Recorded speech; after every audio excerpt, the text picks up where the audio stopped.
controle. Mas a gente tem uma pergunta aqui na plataforma. Fala. Uma mensagem, vou ler pra você, Boa. tá? Do Brunão Souza, ele falou: Oi, Cris, com um S só no singular. Pega uma Ele cervejinha aí comentou- pra Tá mim, perdoado. amiguinha. Tá perdoado. Oi, tá perdoado. Yas e oi, Fer, tudo show com vocês? Sou eu, o ex-vizinho da Cris Fro, da Cris Flores. Lembra que ele mandou mensagem na sexta? Sim.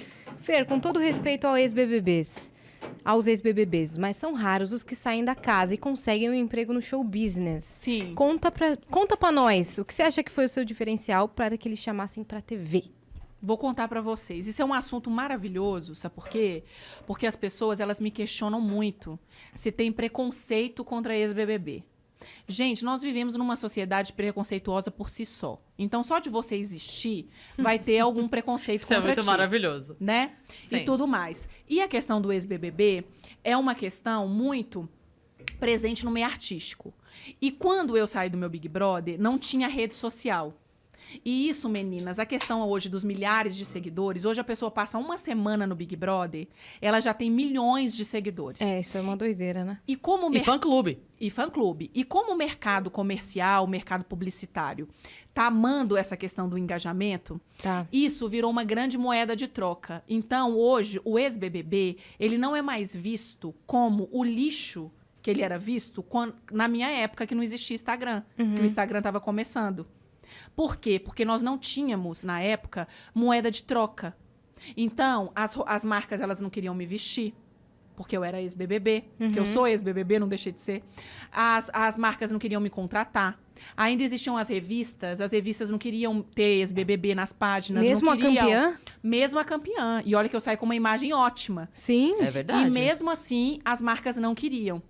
E esse preconceito, ele é fomentado pela própria classe artística. Deixa eu dar um exemplo para vocês.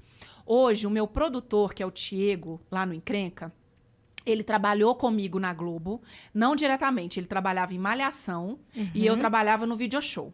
E no Video Show, a gente tinha isso de fato aconteceu, tá?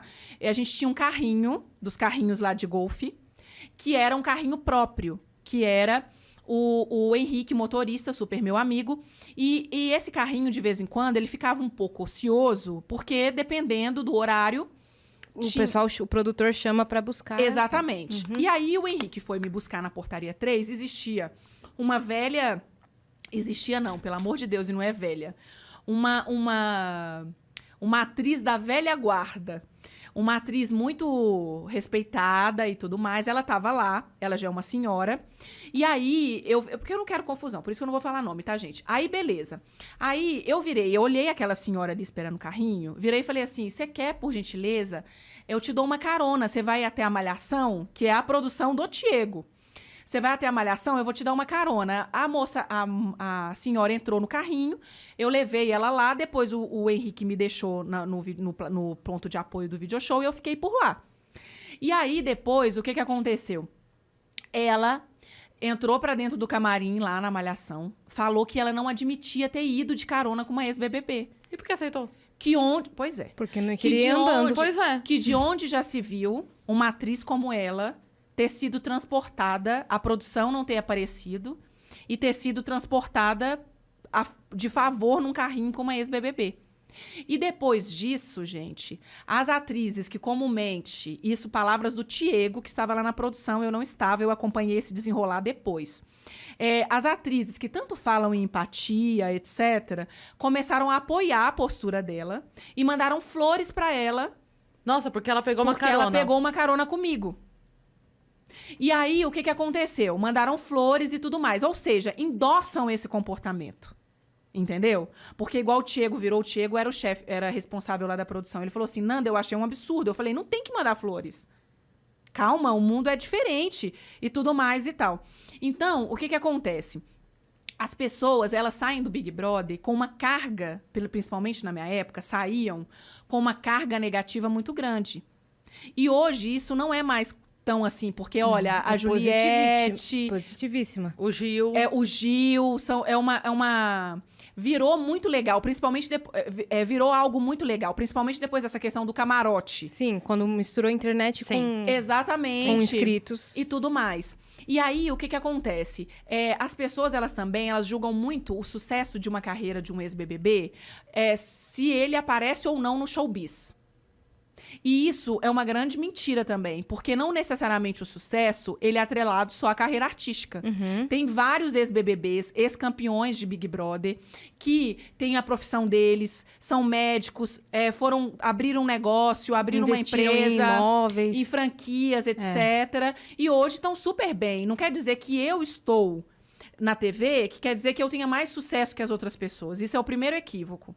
E o segundo equívoco é o seguinte, que é uma batalha, que na verdade não é um equívoco, é uma realidade, é uma batalha muito grande, sim. Mas é uma batalha muito grande que está sendo transformada por essa questão de seguidores, porque o mercado em si, artístico, ele está sendo transformado por isso. Sim. E eu acho que isso não é demérito e nem mérito de ninguém. Eu acho assim, eu sou uma pessoa, Fernanda, que eu luto minha carreira é para que tenha o reconhecimento que eu quero é aquele que vai muito além de rede social. Tipo assim, gente, se hoje as redes sociais acabarem, sei lá, o Bolsonaro foi lá e falar assim, olha, acabou essa coisa de rede social no Brasil, não tem mais Instagram, não tem mais nada. De quem que vocês vão lembrar? Quem efetivamente marcou? E olha que tem gente aí ameaçando regular as redes sociais. Entendeu? Quem efetivamente marcou, quem fez a diferença na vida de alguém? Quem realmente te levou para um espetáculo, ou assistiu alguma coisa sua na TV, ou assistiu alguma coisa em algum momento, ou até mesmo na rede social. Ela acaba, mas a memória fica. Olha, eu assistia vídeos dele, a pessoa é incrível. Então, o que acontece? Eu busco isso para minha vida. Marcar de alguma forma. Marcar de alguma coisa a vida das pessoas, sabe? Porque eu acho que isso é o papel da arte. É você conscientizar, é você marcar, é você fazer rir, é você, sabe? Questionar, né? Tirar as pessoas do comodismo. E isso eu acho que é o grande barato da arte e tudo mais e tal. E aí, o que acontece? É difícil? É difícil. Mas porque o meio artístico é difícil? Não só para ex-BBB no momento, entendeu? O meio artístico é difícil para tudo, assim. E o que faz uma pessoa ter sucesso na carreira artística, para mim, é o grande mistério da humanidade e da fé. Sabe por quê? Porque muitas pessoas falaram para mim a vida inteira assim, para você ter sucesso na carreira artística, você tem que ser filha de alguém, de algum diretor, de alguma pessoa. Eu tenho amigas que são filhas de diretores imensos, de pessoas de nome, que não conseguiram nada. Você tem que ter talento. Não, gente, tem muita gente que não tem talento, a gente sabe disso. E tem muita gente com talento. talento. Tem muita gente com talento que tá desempregada. Entendeu? Então, assim, a carreira artística não é aquela carreira, como eu tinha de advogada, que se eu estudasse muito, eu poderia passar num concurso. 1 mais 1 não é igual a 2. Você entendeu? Não é certo ali. Você nunca sabe o que vai ser determinante para um sucesso de uma pessoa. É uma junção de fatores. Você nunca sabe, entendeu? Então, assim, você tá na televisão, você é um puta talento? Gente, não, eu sei do meu talento, mas eu não sou um puta talento. Você tem o seu talento, você estava no lugar certo na hora certa. Mas tem milhares de talentos, você entendeu? Teve um fator sorte também, foi uma junção de fatores. É uma série de ocasiões, entendeu? Sim. É uma série de questões e tudo mais e tal. Então, por exemplo, eu valorizo muito a arte de rua. Às vezes eu passo, eu vejo um cara tocando um instrumento, eu vejo tudo e tal. Aí eu fico pensando assim, gente, qual é a diferença de um cara que tá ali, que às vezes é multi-instrumentista e tudo mais, e do Gustavo Lima? Que é um cara que faz show para milhões, vende milhões de músicas nas plataformas e tudo mais e tal. Será que ele é menos músico do que o Gustavo? Às vezes nem é mais, às vezes é muito mais músico. Então, assim, eu não sei te responder essa pergunta. É uma pergunta que norteia a minha vida, assim. Eu falo que eu só sobrevivo na minha carreira e na minha vida e pela minha fé. Eu acredito em Jesus Cristo, eu tenho isso como minha filosofia de vida, eu estudo sobre a vida de Jesus e eu tenho essa coisa, essa questão de praticar o bem e de cuidar do ser humano e tento levar a minha vida de acordo com a minha fé. Porque eu acho que se não fosse a minha fé, eu já teria desistido. Eu já teria desistido, eu já passei por tanta coisa, gente. É tanta essas coisas. Essa moça do carrinho, por exemplo, é um detalhe do meu dia. Entendeu? E aí as pessoas ficam falando assim, pra vocês é tudo muito glamuroso. Nossa, é tão difícil, cara. É tão difícil. E pra nós mulheres é tão difícil, né? E as pessoas acham que é muito maior. E as pessoas acham que o feminismo é uma coisa assim, vocês querem brigar com os homens. Gente, pelo amor do Senhor. Não é nada pessoal, eu não tenho nada contra os homens. Eu só acho que é uma questão social, é diferente, é completamente diferente. Entendeu? A gente é invalidada a todo momento, as nossas opiniões não são levadas em consideração. Se a gente reclama muito, a gente tá de TPM, entendeu? Então, assim, eu acho... Fora as comparações, né? Ah, é um saco isso. Eu queria te perguntar sobre isso, se não for te ofender. Não. Mas como você se sentia com as comparações quando a Ana Clara começou a apresentar o papo do BBB, o pós-BBB ali também? Ficava uma semana você, aí outra semana a Ana Clara. Sim. E a internet começava a comparar vocês duas. Como que foi isso pra você? Eu dava total razão às pessoas que comparavam, porque eu acho a Ana Clara muito melhor do que eu acho ela maravilhosa. Mas essas comparações, isso não é uma brincadeira. A Aninha sabe que eu amo ela. Mas e é colocavam verdade. uma rivalidade que não existia. Isso que eu quero dizer. Mas sabe o que eu raciocinei? E eu fiz esse raciocínio junto com a minha mãe? Pensa só. As comparações, elas sempre existem. Mas no lado feminino, ela é mais forte. Por quê? O feminino, ele tem aquela questão das amigas e das rivais. Pensa pra você ver, Cláudia Leite e Ivete. Daniela Mercury, não sei o quê. E tudo mais. A comparação de um homem como um homem, eles não comparam. Você vê o Marcos Mion e o Luciano Huck. O Faustão e o Datena. O não sei o quê. Todo mundo tem seu espaço. Tem todo mundo. No mundo masculino, todo mundo tem seu espaço. E no mundo feminino, as pessoas começam a querer colocar nós umas contra as outras. É Ivete, Cláudia Leite. Olha um monte de comparação feminina que tem. E aí isso alimenta uma questão das mulheres serem inimigas. E eu acho isso tão pouco. E eu acho assim, gente, a questão do meio artístico é a seguinte. Pode ser eu, Ana Clara, pode ser eu, Cris, pode ser eu e você, pode ser tudo mais. A apresentação ou qualquer outra coisa, ninguém vai fazer igual a ninguém. Até porque nós somos pessoas diferentes, Sim. criadas de maneiras diferentes. O que é interessante pra mim é diferente não é interessante pra você. O que eu vou perguntar uma coisa que eu acho legal, talvez você nem pergunte pra um convidado, porque você Sim. não acha legal e tudo mais e tal. E o legal tá nisso.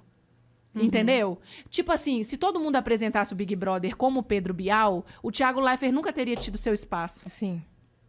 E hoje a gente não acha tão legal com o Thiago Leifert? Sim. E vai ser super legal com o Tadeu Schmidt também. Que ele vai trazer a condução Entendeu? dele pro programa. Aí de começo pode ter uma certa resistência? Pode ter, mas por um certo costume. Foi assim com o Leifert também. Exato. Entendeu? Então é uma grande besteira. Sim.